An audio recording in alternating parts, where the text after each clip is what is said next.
Bom dia, queridos. Paz do Senhor Jesus seja convosco na sua casa, na sua vida, no meio dos seus, né? Esse dia, tô numa quinta-feira aqui pela manhã. Esse dia foi o dia que o Senhor nos fez. Alegremo-nos e regozijemo-nos nele, porque ele é bom, tem cuidado de nós e nada foge do seu controle. E eu tô aqui nessa manhã para a gente estar conversando a respeito de uma palavra que muito Deus tem falado ao meu coração. E eu gostaria muito de compartilhar com vocês. Amém? É sobre a serpente de bronze. Sobre a serpente de bronze que o Senhor pediu que Moisés levantasse no deserto. E Deus tem feito eu refletir sobre isso, né? A respeito dessa serpente, a respeito da deusa Neustã que foi levantada mais à frente e o povo permaneceu adorando e acendendo incenso para ela. E eu quero falar sobre isso. Será que essa Neustã, ela ainda atua nos dias de hoje? Né? Eu quero falar sobre a Neustã da modernidade. Será se ela ainda hoje ela prevalece? Né? Deus tem nos dado a oportunidade de estarmos em casa nesse período de quarentena e para colocar a nossa casa em ordem.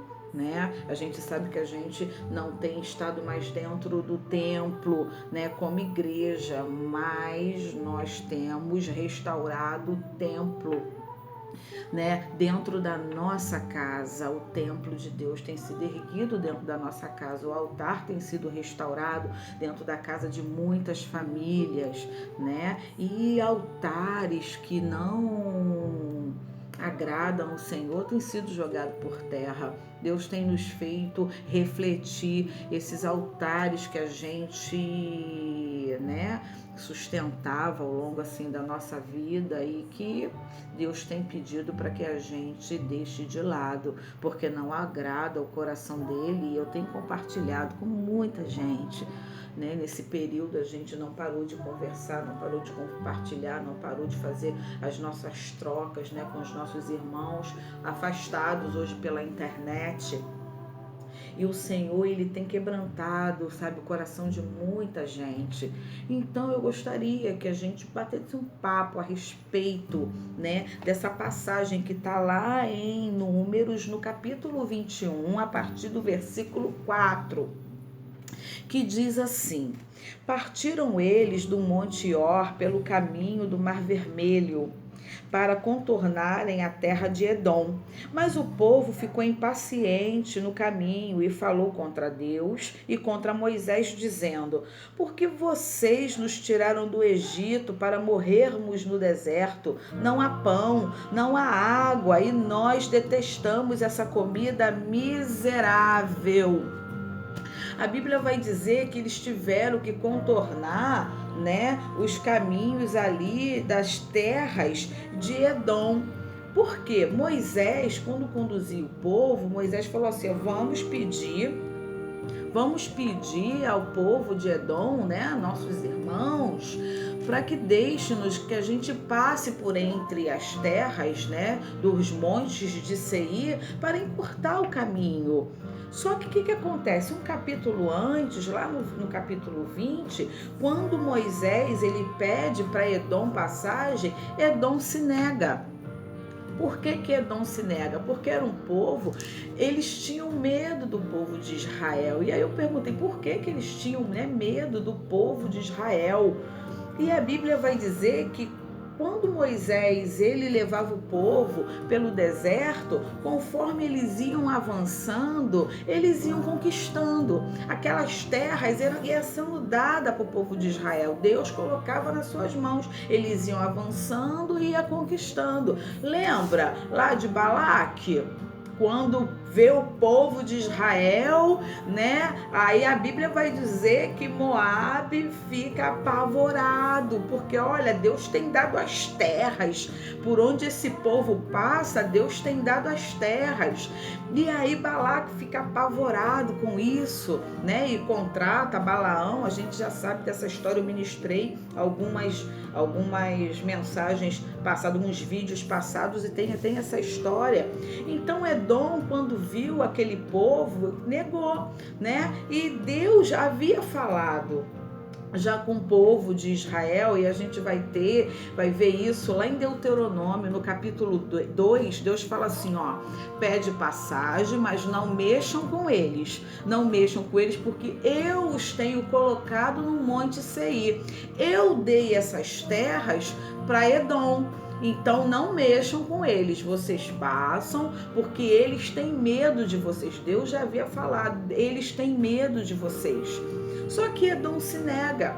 E eu acho assim incrível que Deus havia falado em Deuteronômio que não daria essas terras para Israel. Não mexam com ele, que essas terras não pertencem a vocês. Eu dei para Edom, eu permiti. E a gente vai ver lá na frente, quando Edom é destruído, Deus ele não leva em consideração essa negação de Edom. Vai levar em consideração outros atos, né, que a gente já falou também sobre isso. Mas Deus falou que não daria Edom a eles e não deu. Não deu os montes de Seir, né? Os historiadores vão falar que os montes de Seir, quem tomou posse depois do exílio foi os descendentes de Ismael, né? Não, Deus realmente não deu, cumpriu a palavra, porque Deus não se esquece daquilo que é prometido, daquilo que ele firma como decreto, ele não se esquece. E aí, por causa dessa negação, dessa passagem do povo de Israel por meio, né, das montanhas de Seir, que iriam encurtar o caminho, eles tiveram que prolongou o caminho, eles tiveram que dar uma volta mais extensa. E aí, o povo, né, que eles tiravam isso de letra. O que o povo tirava de letra? A murmuração. O povo tirava de letra o reclamar contra Deus. E eu fiz até algumas anotações aqui, e Deus me deu agora de manhã, e eu queria ler, né, sobre isso, que diz aqui, eu botei aqui no meu caderninho, diz assim, ó, o grande pecado do povo de Deus é a murmuração, que é o pecado de se queixar contra Deus, falar mal dos outros, reclamar de tudo. E o ser humano tem uma tendência natural, né, de transferir a responsabilidade pelos nossos erros para os outros. E o outro pode ser qualquer um, até mesmo Deus, né? E aí a gente vai ver que uns capítulos atrás, 10 capítulos atrás, lá no capítulo 11 de Números, quando o povo ele começa a murmurar contra Moisés, começa a murmurar contra Deus, e eles começam a pedir carne, porque tem saudade das carnes do Egito. E eles falam para Deus, porque nos tirou lá do Egito? Lá nós tínhamos peixe, carne, cebola, de graça. Como assim de graça? Eles eram escravos, não era de graça. Eles eram açoitados, muitos foram mortos, terras estrangeiras, não foi a terra que Deus havia prometido, era só uma passagem por lá também, mas ficaram lá durante 400 anos. E eles tinham falta daquilo que o Egito oferecia, e não foi diferente nesse capítulo. Se repetiu no capítulo 21, lá, quando eles pediram carne, o que o Senhor fez? O Senhor enviou do mar codornizes, que hoje é a nossa codorna, codornizes, que nem passavam por lugar onde eles estavam. O Senhor mudou os ventos, o Senhor mudou a rota dos pássaros para que eles pudessem se saciar da carne daqueles pássaros. E a Bíblia vai dizer que eram tantos, que para recolher todos eles era caminho de um dia andando e recolhendo. A Bíblia vai dizer também lá no capítulo 11 de Números que cada um do arraial recolheram no mínimo 10 barris cheios de carne. Mas Deus, ele não leva em consideração, sabe, o pecado da murmuração, o pecado de tentar a Deus, sabe, tentar a Deus é você duvidar do que ele é capaz de fazer por você. Não tente a Deus, a Bíblia diz, não tente. E a Bíblia vai falar, né, vai relatar nesse capítulo que enquanto as carnes estavam nos seus dentes, Deus envia uma infecção no meio do povo e muitos morrem, são enterrados no deserto, né? Naquele tempo não tinha antibiótico, não tinha penicilina, eles morreram. E quando vem aqui no capítulo 21, o povo já é craque e eles reclamam novamente e vai falar por que nos tirou lá, né, do Egito, sabe, aquela terra tão boa, onde a gente era escravo, açoitado, onde a gente tinha carne de graça, a gente trabalhava duro, muitos morreram, mas a gente tinha carne, tinha cebola, tinha alho de graça na nossa mesa. E aí, por causa da murmuração, a Bíblia vai dizer aqui, no versículo 6 de Números 21, então o Senhor enviou serpentes venenosas que morderam o povo e muitos morreram. O povo foi a Moisés e disse: pecamos quando falamos contra o Senhor e contra você. Já tinham vivido a experiência das codornizes. E aí fala, pecamos, ore, pede a Deus, pede ao Senhor que tire as serpentes do meio de nós. E aí Moisés, ele foi interceder pelo povo e falou com o Senhor. Aí olha o que o Senhor pede para fazer.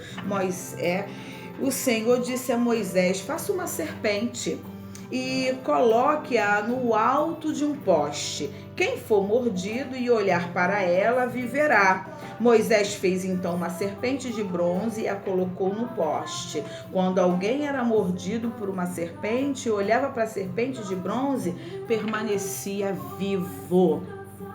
Deus autorizou que Moisés fizesse isso. Aí eu fiquei perguntando, por que Deus pediu Moisés que levantasse uma serpente de bronze, já que ele era contra a idolatria, já que ele era contra, né, os altares feitos, né, de bronze. Mas aí Deus me fez pensar em algo assim terrível. Deus permitiu que Moisés e pediu para que Moisés levantasse aquela serpente de bronze para repreender a morte. E eu falei, Senhor, por que o Senhor não repreendeu as serpentes? Já que foi o Senhor que as enviou no arraial como punição ao pecado de murmuração do povo. E o Senhor falou para mim, olha,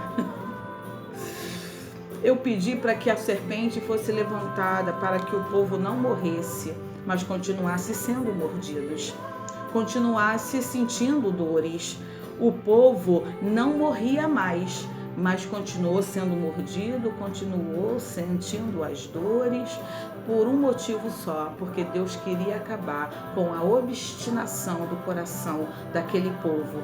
Queria fazer com que aquele povo olhasse para Deus e fosse mais agradecido com tudo que Deus estava fazendo e havia feito no meio deles, da libertação, sabe, de caminhar, sabe, em meio ao mar vermelho. Deus, ele se mostrou tão presente em tudo no povo. O povo estava assim caminhando no deserto, mas não sozinho. O Senhor enviou provisão, o Senhor enviou água, tirou água da rocha, o Senhor enviou pássaros, o Senhor enviava um maná diário, sabe? A Bíblia vai dizer que os orvalhos durante a noite desciam com ele, desciam o maná. O povo, ele só tinha o trabalho de abrir as portas da tenda e recolher o pão diário, né? O pão diário que a gente tem a recomendação de Jesus até hoje, né? O pão nosso de cada dia nos dai hoje, porque a provisão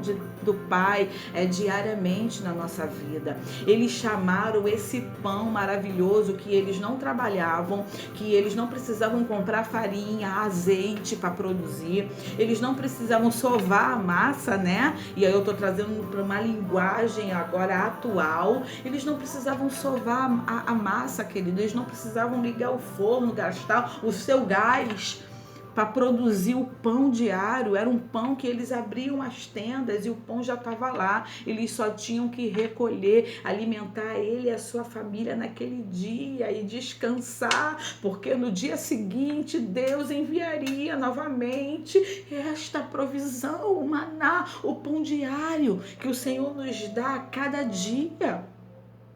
O pão que eles não sovavam, o pão que era feito do céu. Quem fazia esse pão? Os anjos. Um pão feito pelos anjos para servir o povo, né? A padaria do céu é de excelência e hoje nós temos o melhor pão do céu, que é Jesus, o pão da vida. Foi de lá que ele veio.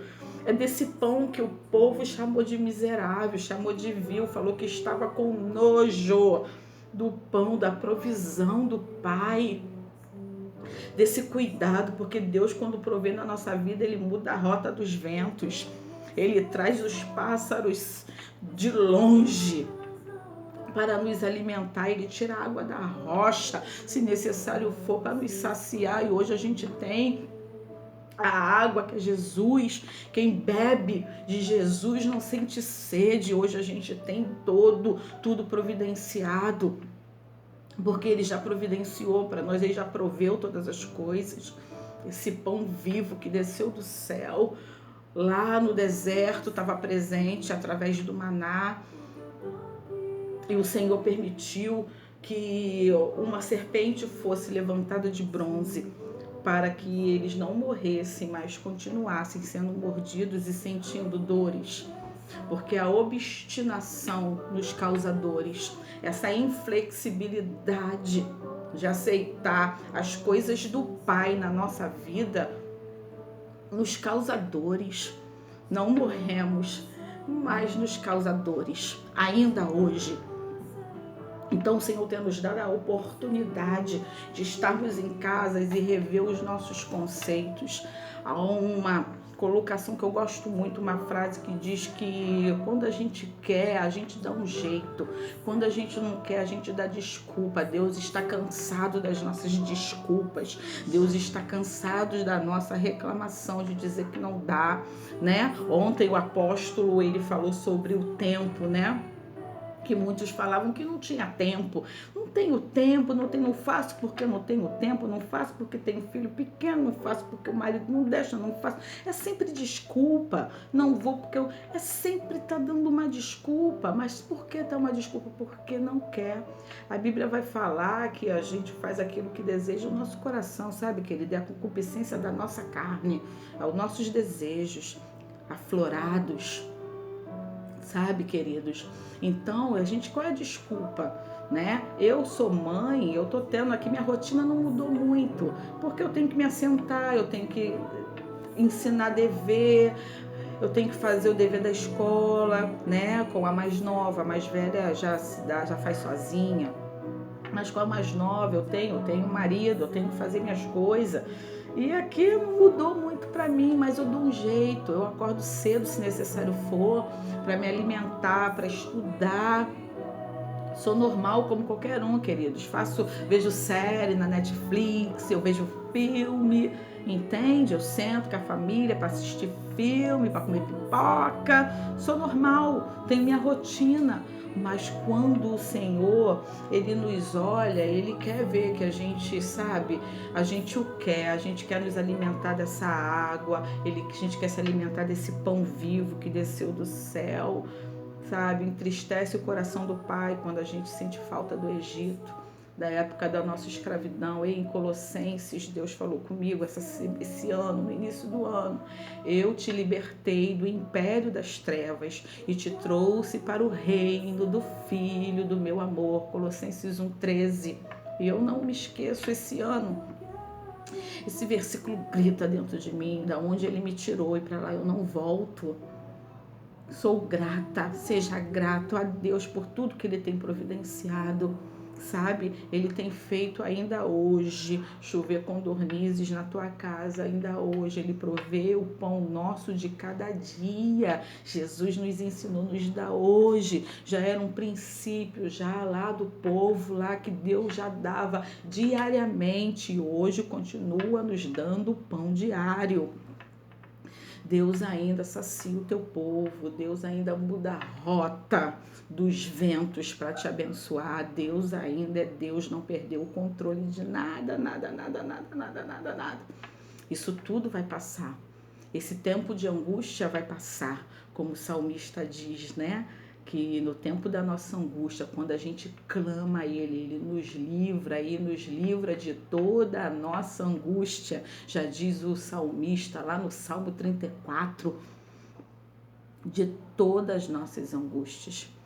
Então, querida, fica com essa palavra do teu coração, derruba os altares de Neustã da sua vida, né? Neustã que era adorada ainda no templo do Senhor, na época ainda de Ezequias, só o rei Ezequias que colocou ela por terra, que acabou com a adoração dela. Joga os altares que te impede, que tira você da visão do que Deus tem para você, tudo aquilo que colocamos no lugar de Deus. Nós tentamos a Deus, e tentar a Deus é dizer que Ele não é capaz de fazer, de produzir, de prover na nossa vida. Nem o nosso trabalho é capaz de prover se Deus assim não permitir. Deus abençoe você, Deus abençoe a tua casa, que você esteja debaixo das asas do Eterno, acampados na sombra do Onipotente, guardado de toda essa peste perniciosa que tem assolado os tempos nos dias de hoje, no nome santo de Jesus. Amém, queridos? Um beijo no seu coração.